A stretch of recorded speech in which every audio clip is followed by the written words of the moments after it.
संत हे सद्गुरू असतीलच असं नाही, पण सद्गुरू हे संत असतात. सद्गुरू हे संत असतात. आणि म्हणून सद्गुरूंनी याच्यावर संतांनी उपाय काढला. काय शोधून काढलं? संत एकांती बैसले, सर्व ही सिद्धांत शोधिले, ज्ञानदृष्टी अवलोकिले, सार काढिले निवडोनी. ते हे श्रीहरीचे नाम, ते हे श्रीहरीचे नाम, सर्व पातका करी भस्म, अधिकारी उत्तम अथवा अधम, चारी वर्ण नर नारी. चारी वर्ण नर नारीना सोपं सुलभ असं साधन संतांनी ओरडून सांगितलं. घ्या आकारोनी सांगे तुका, नाम घेता राहू नका. नाम घेतल्याशिवाय राहू नका. नाम सतत घ्या, नाम सातत्याने घ्या, नाम नित्य घ्या, नाम सर्व काळ घ्या. का घ्या? कारण इतर संतांनी आपल्याला नामस्मरणाचं महत्व सांगितलं, परंतु त्याचं शास्त्र विशद आपल्या समोर करण्यासाठी सद्गुरूंचा अवतार झाला. आणि ते शास्त्र आपल्याला समजून सांगितलं आणि स्वतःच्या ग्रंथातून मांडलं. समजून सांगितलं आणि स्वतःच्या ग्रंथातून मांडलं हे शास्त्र. आणि त्याच्या आधी मार्गाने सांगायच्या आधी लोकांना हे पटत नव्हतं आणि रुचत नव्हतं असं सद्गुरूंनी उल्लेख केलाय. नामस्मरण त्याच्यामुळे लोकांकडून घडत नव्हतं, घडायला लागलं नाही. नामस्मरणाची रुची ही आवडेनाशी लोकांना झाली, कारण ते शास्त्र लोकांना समजलं नाही. परंतु सद्गुरूंनी त्याचं शास्त्र मांडलं. हा विचार तुम्ही पेरा तुमच्या जीवनामध्ये. दिव्य नाम तुम्ही तुमच्या जीवनामध्ये पेरा. म्हणजे कुठे पेरा? तर महाराजांनी शास्त्र विशद केलं. कुठलं? आता आपण बोलतो मी बहिर्मनाच्या द्वारे बोलतो. हे सगळं बहिर्मनाच्या द्वारे चाललंय. हे सगळं बहिर्मनाच्या द्वारे चाललंय. आणि दुसरं जे आहे ते अंतर्मन. सद्गुरूंनी आता शोध लावला. आतापर्यंत कोणी सांगितलं नव्हतं. फिलॉसॉफरनी शॉर्टकट मांडले गेले काही ठिकाणी फिलॉसॉफरनी अंतर्मन बहिर्मनाबद्दल, पण त्याचं शास्त्र विशद करून कोणी सांगितलं नाही. हे शास्त्र आपल्या सद्गुरूंनी सांगितलं आहे. सद्गुरू पै महाराजांनी आपल्याला हे शास्त्र आपल्या समोर मांडलं. किती मांडलं? सुलभ करून मांडलं, सोपं करून मांडलं की आपल्याला ते पचेल, कळेल, समजेल आणि साधना करून उमजेल अशा पद्धतीने शास्त्र मांडलं. तर हा दिव्य विचार ज्यावेळी आपण सतत आपल्या चिंतनात ठेवतो त्यावेळी हा विचार आपल्या बहिर्मनातून अंतर्मनाच्या शेतात आपल्याला पेरायला सांगितलेला आहे. तर बहिर्मन आपण शेतकरी आहोत. शेतकरी काय करतो? जमीन नांगरतो, सुपीक करतो, सगळं काय करतो आणि मग त्याच्यामध्ये खत वगैरे सगळं हे करून पोषक असं त्या शेताला लागेल असं त्या ठिकाणी ती व्यवस्था निर्माण करतो शेतकरी. आणि मग धान्य बिया पेरतो आणि मग भरघोस असं त्या ठिकाणी त्या शेतामध्ये पीक येतं. तसं आपण बहिर्मन हे आपण शेतकरी आहोत. आणि बघा शास्त्र कसं मांडलं सद्गुरूंनी. बहिर्मन हे आपण शेतकरी आहोत आणि अंतर्मन हे शेत आहे. आणि या शेतात आपण बहिर्मन या शेतकऱ्याने काय पेरायचं हे आपण ठरवायचं आहे. कोणी दुसरा कोण ठरवणार नाही. म्हणून तूच आहे तुझ्या जीवनात मांडला सद्गुरूंनी. तूच आहे तुझ्या जीवनात. आपणच आपल्या शेतात काय पेरायचं. कडुलिंबाचं बी पेरायचं तर कडुलिंब मिळणार. गहू पेरला तर गहू मिळणार. आंब्याचं बी पेरलं तर आंबा मिळणार. पेरू पेरला तर पेरू मिळणार. काय कारला पेरलं तर कारला मिळणार. म्हणजे जे पेरणार ते आपण उगवणार आणि त्याचं आपल्याला चांगलं फळ किंवा मिळणार. गोड किंवा कडू किंवा तुरट किंवा आंबट जे फळ असेल काय ते मिळणार आपल्याला. तसं ह्या अंतर्मनाच्या शेतात शुभ चिंतन करून, शुभ विचार करून, शुभ इच्छा करून, शुभ बोलून चांगले विचार जर आपण ह्या अंतर्मनामध्ये पेरण्याचा प्रयत्न केला तर आतमध्ये चांगलं पीक येऊन आपल्याला सुखाची फळं मिळतील. सुखाची फळं मिळतील. कधी? शुभ चिंतन, शुभ इच्छा, शुभ बोलणं, शुभ करणं हे जर आपण केलं सतत, आता हे शुभचिंतन, शुभ इच्छा, शुभ बोलणं कशात आहे? नामस्मरण आहे आणि विश्व प्रार्थना आहे. विश्व प्रार्थनेत आहे शुभचिंतन आणि ईश्वर शुभचिंतन आणि ईश्वर स्मरण दोन्ही विश्व प्रार्थनेमध्ये आहे. आणि म्हणून विश्व प्रार्थना जी आहे ना, ही विश्व प्रार्थना, जसं नामस्मरणाचं महत्व पण सांगितलंय सद्गुरूंनी. आताचं जे नामस्मरण हे आपण नामस्मरणाबद्दल बोलतोय, त्याच्यात उल्लेख विश्व प्रार्थनेचा पण सद्गुरूंनी केलेला आहे. विश्व प्रार्थनेचा सद्गुरूंनी उल्लेख केलेला आहे. म्हणजे सतत नामस्मरण करून नित्य प्रार्थना जर आपण केली, नित्य प्रार्थना केली आपण, तर जीवनाचं नंदनवन झाल्याशिवाय राहणार नाही, असं सद्गुरूंनी ते उल्लेख केला आहे. आणि याच्या विरुद्ध जर आपण अनिष्ट विचार, चिंताजनक विचार, काळजीजनक विचार, द्वेषजनक विचार, मत्सरजनक विचार, कोणाचंही मन दुखविणं, असे जे विचार आहेत, हे विचार जर आपण त्या ठिकाणी पेरले, तर आपल्याला फळं कसे मिळतील? दुःखाची फळं मिळतील. दुःखाचं वाळवंट निर्माण होईल. त्या ठिकाणी काही नाही, ते काही नाही, नुसतं वाळवंट असणार, दुःख असणार. द्वेषजनक, काळजीजनक असे जे विचार आहेत, हे जर आपण अंतर्मनामध्ये पेरले, तर तसं आपल्या जीवनामध्ये घडणार. म्हणून सद्गुरूंनी जे शोध हा लावलेला आहे ना, हे शास्त्र आपल्याला जे उघड करून सांगितलेलं आहे, ते शास्त्र आपण समजून घेऊन आपण सतत सातत्याने नित्य सर्व काळ नामस्मरण केलं पाहिजे. देवाचं नामस्मरण आपण केलं पाहिजे. कारण देवाचं नाम हा एक दिव्य विचार आहे. दिव्य विचार आहे. आणि हे दिव्य विचार जो नाम आहे, आणि ते तो चैतन्य शक्तीचा आविष्कार आहे. म्हणजे परमेश्वराचा आविष्कार आहे. म्हणजे परमेश्वर कुठे आहे? विचार हाच परमेश्वर आहे. विचार हाच परमेश्वर आहे. म्हणजे फर्स्ट थॉट ऑफ गॉड म्हटलंय ना. म्हणजे प्रथम विचार निर्माण होतो, आणि तोच विचार म्हणजे मनात मन सरकत विचाराकडे जाताना विचार आकाराला येतो. विचार आकाराला येतो. मन सरकत विचाराकडे जातं. म्हणजे मनात विचार येतो, आणि तो विचार सरकत आकाराला येतो, आणि तो आकाराला येतो, आणि तो आपल्या जीवनामध्ये साकार होतो. म्हणजे म्हणून हे शरीर सुद्धा जे आहे, हे शरीर ह्या परमेश्वराने स्वतः जगत व्यवहार करण्यासाठी, ही राहटी चालवण्यासाठी हे शरीर धारण केलेले आहे. त्या चैतन्य शक्तीने, म्हणजे कुठल्या चैतन्य शक्तीने? चैतन्य शक्ती सर्व ठिकाणी आहे. ती ईश्वर रूपाने आपल्या हृदयात आहे. ही ईश्वर रूपाने आपल्या हृदयात आहे, आणि विश्व रूपाने, ब्रह्मांड रूपाने ती ब्रह्मांडात आहे, विश्वात आहे. परमेश्वर रूपाने ती ब्रह्मांडात आहे. म्हणजे ईश्वर आणि परमेश्वर, लक्षात आलं का? म्हणजे शरीराच्या अपेक्षेत ईश्वर आहे, आणि विश्वाच्या अपेक्षेत परमेश्वर आहे. विश्वाच्या अपेक्षेत परमेश्वर आहे. आणि म्हणून हे नाम आहे ना, हे नाम आपण सतत घेण्याचा प्रयत्न केला पाहिजे. कारण नाम हे स्वरूप आहे आपलं. हे नाम जे आहे, हे आपलं स्वरूप आहे. आणि हे आपलं स्वरूप आहे, तसंच ह्या विश्वाचं स्वरूप आहे, आणि ह्या जगाचंही स्वरूप तेच आहे. म्हणून ह्या शरीराच्या रूपाने परमेश्वर प्रगट झालेला आहे. ह्या शरीराच्या रूपाने परमेश्वर प्रगट झालेला आहे. आणि ह्या शरीराच्या रूपाने परमेश्वर प्रगट म्हणजे तो फक्त कुठला एक जात, धर्म, पंथ, भाषा, हे सर्व भाषा जे आहेत, सर्व आपण तथाकथित धर्म म्हणतो, हे सर्व तथाकथित धर्मामध्ये जी माणसं आहे, ती सर्व माणसं जी प्रगट झालेली आहे, ती एक चैतन्य शक्ती आहे.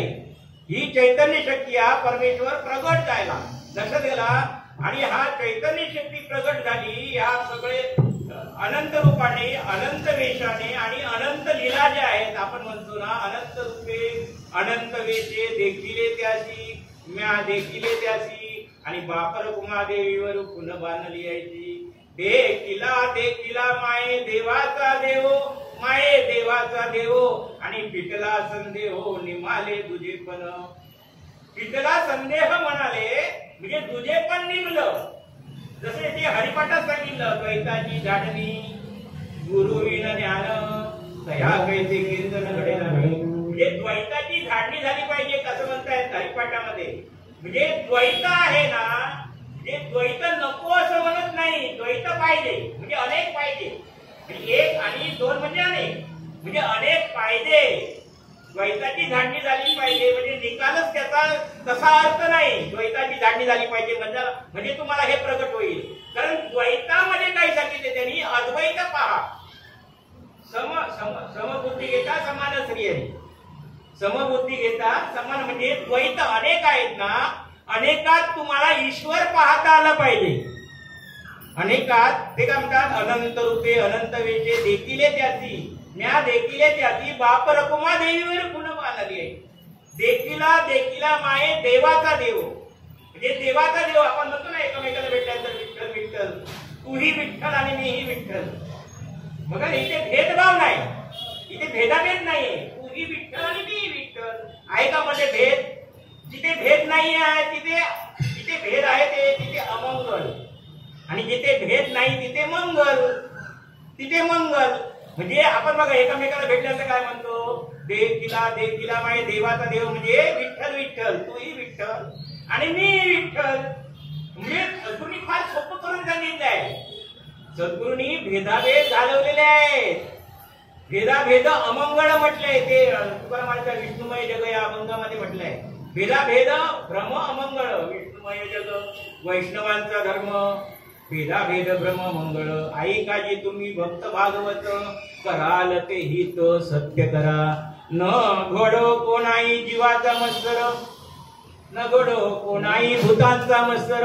वर्म सर्वेश्वर पूजनाचे. सर्वेश्वर म्हणजे कोण? सर्वेश्वराचे सगुण साकार रूप म्हणजे सद्गुरु. सर्वेश्वराचे सगुण साकार रूप म्हणजे सद्गुरु. बघा सद्गुरु. आणि म्हणून इथे काय तुकारामांनी उल्लेख केलाय, भेदा भेद भ्रम अंगळ अमंगळ. ऐकाजी तुम्ही भक्त भागवत, कराल ते हित सत्य करा.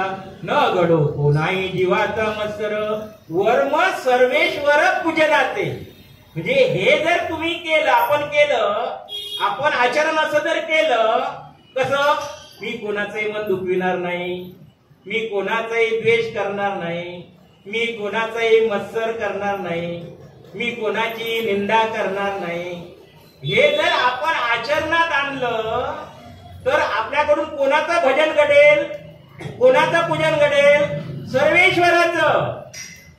सर्वेश्वराचं सगुण साकार रूप म्हणजे सद्गुरु, सद्गुरूंचं पूजन घडेल असं इथे सांगितलं आहे. म्हणजे तुका म्हणे एका देहाचे अवयव, म्हणजे आपल्या हाताला इजा झाली तर इजा कोणाला होणार? हाताला इजा जर झाली मलाच होणार ना, इथे होणार ना, मला झाली इजा. पायाला इजा झाली तर मलाच होणार, कानाला इजा झाली तर मलाच होणार, गालाला इजा झाली तर मलाच होणार. शरीराच्या कुठल्याही अंगाला जरी इजा झाली तर ती कोणाला होते? मला होते. मला होते म्हणजे मला होते म्हणजे कोणाला होते?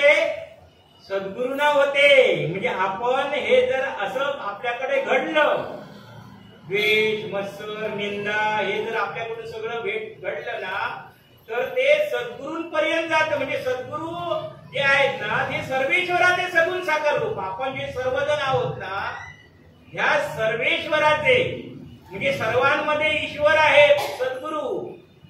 सद्गुरू जे आहे सर्वांमध्ये हृदयस्थ सद्गुरू आहे. आपल्या हृदयात सद्गुरू विराजमान आहे आणि ते सर्व आपण जे काही करतो ते बघत असतात. आपण जे काही करत असतो ते बघत असतात आणि हळूच त्यांच्याकडे सतत चालत असतं. तथास्तु तथास्तु तथास्तु. बघा त्यांच्याकडून सतत चालत असतं. तथास्तु तथास्तु तथास्तु. जसा तू विचार करतोस तसा, जसा तू बोलतोस तसा, जसा तू करतोस तसा, जसं तू विचार विनिमय करतोस तसा. म्हणून महाराज नेहमी आपल्याला बघा सांगतात, आपण सकाळी उठल्यापासून रात्री झोपेपर्यंत जे काही जीवनात करत असतो ते एक प्रकारे आपण देवाकडे मागत असतो आणि त्याप्रमाणे आपल्याकडून देवाकडून आपल्याला मिळत असतं. बघा सद्गुरूंचे विचार आहेत आणि सद्गुरूंचे विचार आहेत म्हणजे काय, कारण सद्गुरूंचा प्रत्येक शब्द हा वेद आहे. सद्गुरूंचा प्रत्येक शब्द वेद आहे. बघा कुठलाही शब्द असू देत. आता बघा सद्गुरूंनी काय ऐकलं, अरे फक्त एवढंच म्हण, देवायांचं भलं कर, देवायांचं भलं कर, देवायांचं भलं कर. प्रत्यक्ष सद्गुरूंनी स्वतः सांगितलं, हा माझ्या मुखातून निघालेला वेद आहे. सद्गुरूंनी काय सांगितलं, देवायांचं भलं कर, देवायांचं भलं कर, देवायांचं भलं कर. प्रत्यक्ष मुखातून निघालेला सद्गुरूंचा वेद आहे देवायांचं भलं कर. म्हणजे सद्गुरूंचा प्रत्येक शब्द वेद आहे. सद्गुरू भक्ताचं लक्षण काय असलं पाहिजे, काय असलं पाहिजे, प्रत्येक वेद. सद्गुरूंचा शब्द हा वेद आहे. सद्गुरूंचा लागला पाहिजे वेद. वेदला वेदे विंधाना लागले म्हणे विठ्ठल विठ्ठल. वेद लागला म्हणजे वेद. वेद छंद लागला पाहिजे. छंद छंद घेतला पाहिजे आपण. असादरी छंद, असादरी छंद, जाई तुटोनिया भवबंध, जाई तुटोनिया भवबंध, जाई तुटोनिया भवबंध. आणि म्हणून मी असा छंद घेतला पाहिजे, असा छंद घेतला जे भवबंध तुटून गेला पाहिजे. भव नदी, भव सागर. हा भवसागर आहे. हा संसार म्हणजे काय, संसार म्हणजे काय, संसार म्हणजे सरत सरत सरणावर जातो त्याला संसार म्हणतात. संसार म्हणजे काय, संसार म्हणजे सरत सरत सरणावर जातो म्हणजे तो वाईट नाही, वाईट नाही. आता दूध चांगलं आहे की वाईट, दूध चांगलं आहे की वाईट, चांगलं आहे ना. मग ते उद्या नाचणार म्हणून फेकून देणार का, दूध चांगलं आहे पिणार का ना, आज पिणार मग गरम करून सकाळी पिणार, पण उद्या परवा नाचणार म्हणून फेकून देऊ का दूध, नाही. तसा संसार आहे दुधासारखा, तसा संसार आहे दुधासारखा, अमृत आहे संसार. पण तो सरत सरत सरणावर जातो म्हणून दुर्लक्ष करायचं त्याच्याकडे का, नाही. म्हणून एकदा संत बोधला, नरहरी बोधला, त्याचा अभंग चांगला आहे ते असं म्हणतात. आपल्याला किती वेळ आहे अजून, 5 मिनिटच आहे म्हणजे होईल तेवढ्यात. तर तो संत बोधला असं म्हणतात, म्हणजे आपल्याला ऍडजस्ट करता आलं पाहिजे जीवनामध्ये सगळं. ऍडजस्ट म्हणजे जुळवाजुळव करून घेणं, एकामेकाने जुळवाजुळव करून घेणं, ऍडजस्टमेंट, लॉ ऑफ ऍडजस्टमेंट, जुळवाजुळव करून घेणं. तर संत बोधला असं म्हणतात, सांगड आपल्याला बांधता आले पाहिजे जीवनामध्ये, प्रपंचाच्या अंगाने म्हणा, परमार्थाच्या अंगाने म्हणा. सांगड बांधा रे, बांधा रे, बांधा रे, बांधा रे भक्तीची. सांगड बांधा रे, बांधा रे, बांधा रे, बांधा रे भक्तीची. सांगड बांधा रे, बांधा रे, बांधा रे, बांधा रे भक्तीची. नारायण नामाची, नारायण नामाची. सांगड बांधा रे, बांधा रे, बांधा रे, बांधा रे भक्तीची. सांगड बांधा रे, बांधा रे, बांधा रे, बांधा रे भक्तीची. संसार सागर सागर भरला जातो पुर. संसार सागर सागर सागर भरला जातो पुर. लाटा उसळती, लाटा उसळती, लाटा उसळती विषयांच्या बहुत प्रपंचाच्या. लाटा उसळती, लाटा उसळती विषयांच्या बहुत प्रपंचाच्या. नरहरी बोधला, नरहरी बोधला, नरहरी बोधला, बोधला हरिनामी रंगला. नरहरी बोधला, बोधला हरिनामी रंगला. नरहरी बोधला संत होऊन गेले, ते सतत हरिनामामध्ये रंगायचे. देव रंगारी रंगारी त्रिभुवनाचा रंगरी. सतत देवा हरिनामामध्ये ते सतत रंगत असत. संत कुंभार माहितीये तुम्हाला, ते मूल आलं त्यांच्या पायाखाली, पण त्याला त्याचं भान नव्हतं. म्हणजे असं ते रंगारी देव रंगारी रंगारी त्रिभुवनाचा रंगारी, म्हणजे हा संसार जो आहे, हा संसार म्हणजे भवसागर आहे. आणि ह्या भवसागरामध्ये जसं त्या समुद्रामध्ये सागरामध्ये जलचर असतात, अनेक सुसरी असतात, मगरी असतात, सगळे असतात त्या जलचरामध्ये, तसे या भवसागरामध्ये लाटांच्या विषयांच्या लाटा सतत उसळत असतात. विषयांच्या लाटा सतत उसळत असतात. म्हणजे सुख असता येतं, दुःख येतं, सुख येतं, दुःख येतं. आणि म्हणून जीवनात बहिर्मन आणि अंतर्मनाचं भावनिक ऐक्य आपल्याला साधायचं असेल, दादांचे बघा, दादा नेहमी सांगतात की बहिर्मन आणि अंतर्मन याचं भावनिक ऐक्य ज्यावेळी होईल त्यावेळी आकाश पाताळ एक करण्याचं सामर्थ्य त्या मनामध्ये आहे. आकाश पाताळ एक करण्याचं म्हणजे तुमचं इच्छित फलरूप होणारच. म्हणजे ऐक्य व्हायला पाहिजे, भावनिक ऐक्य, बहिर्मन आणि अंतर्मनाचं भावनिक ऐक्य. मग आज काय होतं, आपण भरपूर प्रार्थना करतो. 1000 कोण प्रार्थना करतात, कोण 2000 प्रार्थना करतात, कोण 3000 प्रार्थना करतात. परंतु त्या ठिकाणी ही प्रार्थना कशी अशी सचोटीने केली पाहिजे की त्या ठिकाणी ती सकारात्मकता असली पाहिजे सतत. म्हणजे एका बाजूने प्रार्थना करायची, दुसऱ्या बाजूने द्वेष, मत्सर, निंदा वगैरे हे सतत होता कामा नये. जर तसं झालं, अनिष्ट विचार, अनिष्ट रूढी, अनिष्ट परंपरा ह्या सगळ्या आपण करत सतत राहिलो काही गोष्टी, आणि इकडे एका बाजूने नाम घेतो आहे, प्रार्थना म्हणतो आहे, त्याची फलश्रुती होणार नाही. कारण बहिर्मन आणि अंतर्मनाचं भावनिक ऐक्य होत नाही त्याच्यामुळे. पण भावनिक ऐक्य होण्यासाठी फक्त सद्गुरूंनी एकच करा असं म्हणून सांगितलं, शुभचिंतन सतत करा. शुभचिंतन करणं हे ध्यान, शुभ इच्छा करणं हीच प्रार्थना, शुभ बोलणं हेच भजन, आणि शुभ करणं हेच पूजन. हे करायचं की न करायचं हे तुम्ही ठरवा सद्गुरू म्हणतात. पण तूच आहे तुझ्या जीवनाचा शिल्पकार. जय जीवन विद्या, जय सद्गुरू. या ठिकाणी वेळ संपलेला आहे. या ठिकाणी विश्व प्रार्थनेची मशीन आहे. मग पाटील साहेब म्हणाले, आम्ही पहिल्यापासून ती आपण सतत लावतो घरामध्ये, अनेकांना लावायला घरात सांगितले आहे. कानात पडलं की मुखात येतं. याचं उदाहरण सद्गुरूंनी सांगितलं. त्यावेळी दादा कोणते ते पिक्चर असायचे, आणि सद्गुरू आंघोळीला एक टावेल घेऊन आतमध्ये गेले असताना सद्गुरूंच्या मुखामध्ये सहज आलं. काय आलं? काय ग सद्गुरू, काय ग सद्गुरू बोला जीवा. सद्गुरू पटकन कोणावर हात दिला, अरे मुखात नामस्मरण येण्यामध्ये हे कसं काय आलं? तर म्हणाले, त्यावेळी ती रेकॉर्ड चालू असेल दादा कोणत्याची, आणि सद्गुरूच्या बाहेर असताना कानात पडलं, आणि ते ज्यावेळी बाथरूममध्ये आंघोळीला गेले ते मुखात असं आलं. म्हणजे कानात पडतं ते मुखात येतं. याचं उदाहरण सद्गुरू काय लागलं, हे घरात लावून मशीन ठेवा, ही सतत प्रार्थना मुखात पडेल आणि जीवनाचं पोट कल्याण होईल.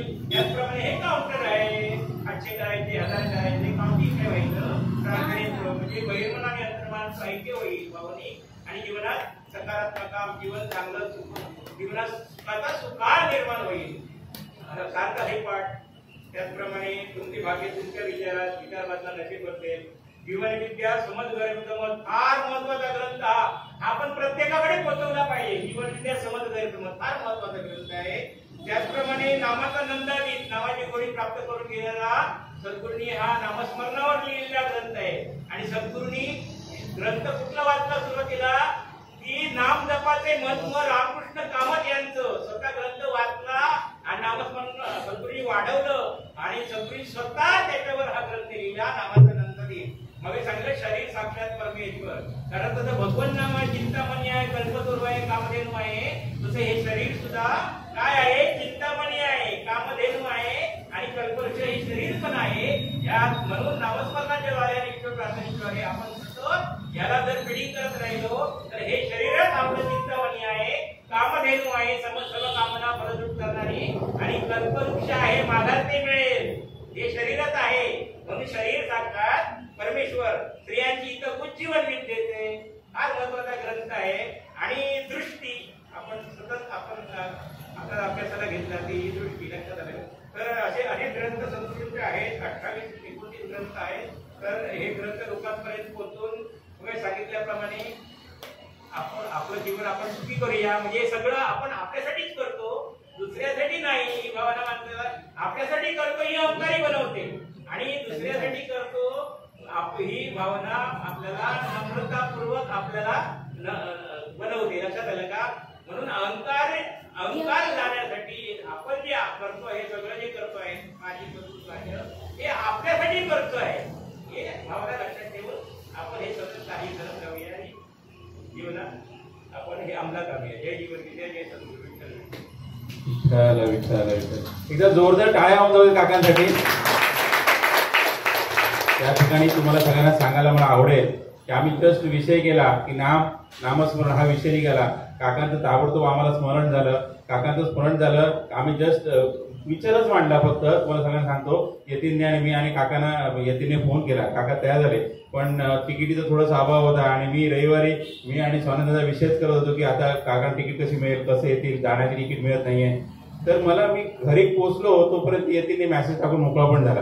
म्हणजे बघा, कन्फर्म मिळाली तिकीट आणि यतीनने मेसेज मोकळा. अरे म्हटलं अजून कन्फर्म झालं नाही येतील काकाने. नाही मला कालच स्वानंदाने सांगितलं काका येणार आहे.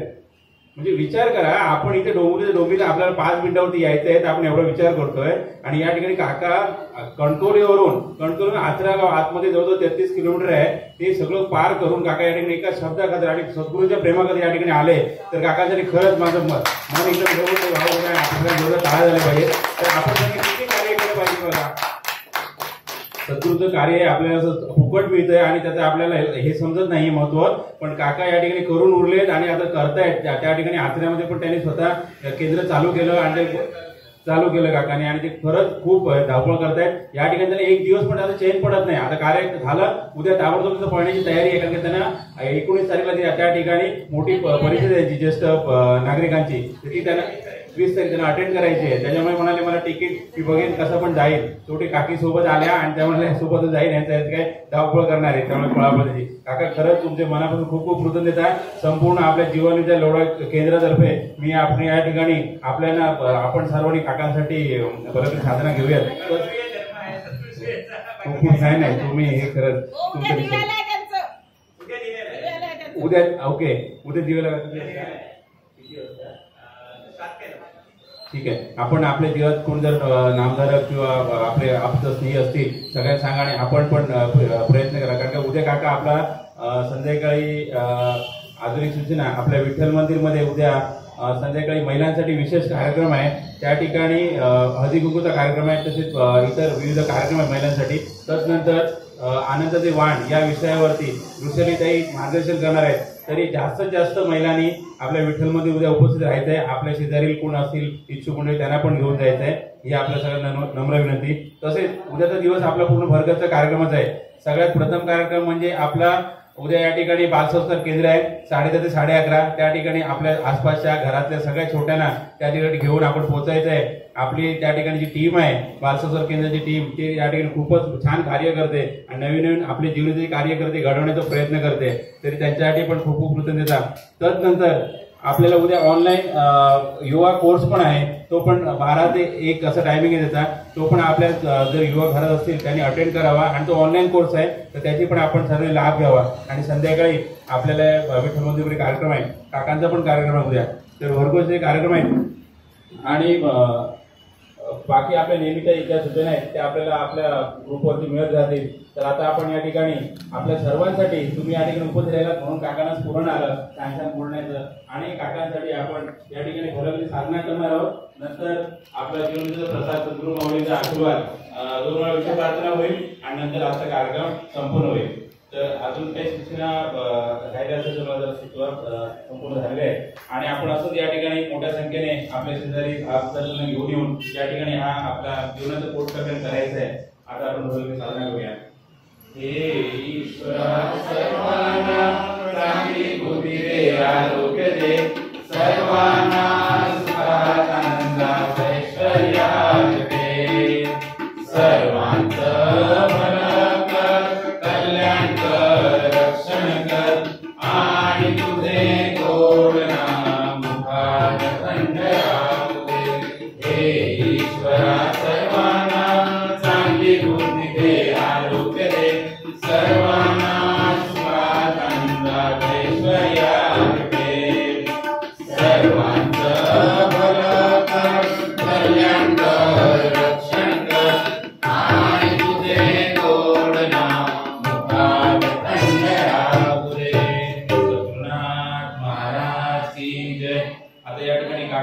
दोघं उपस्थित आहेत आणि तसंच संपूर्ण दिसणारे कुटुंब आहे. आपण त्यांच्यासाठी कृतज्ञता. देवा यांचं भलं कर, देवा यांचं कल्याण कर, देवा यांचा संसार सुखाचा कर. देवा यांचं भलं कर, देवा यांचं कल्याण कर, देवा यांचा संसार सुखाचा कर. देवा यांचं भलं कर, देवा यांचं कल्याण कर, देवा यांचा संसार सुखाचा कर. देवा यांची भरभराट होते, देवा यांची भरभराट होते, देवा यांची भरभराट होते. देवा यांना उत्तम आरोग्य लाभू दे, देवा यांना उत्तम आरोग्य लाभू दे, देवा यांना उत्तम आरोग्य लाभू दे. देवा यांची मुलं टॉपला जाऊ दे, देवा यांची मुलं टॉपला जाऊ दे, देवा यांची मुलं टॉपला जाऊ दे. रघुनाथ महाराज की जय. प्रत्येक कृती राष्ट्रहिताची, विश्व शांतीची, विश्व शांतीची, विश्व शांतीची. प्रत्येक कृती राष्ट्रहिताची, विश्व शांतीची, विश्व शांतीची, विश्व शांतीची. प्रत्येक कृती राष्ट्रहिताची, विश्व शांतीची, विश्व शांतीची, विश्व शांतीची. महाराज की जय. जय सद्गुरु.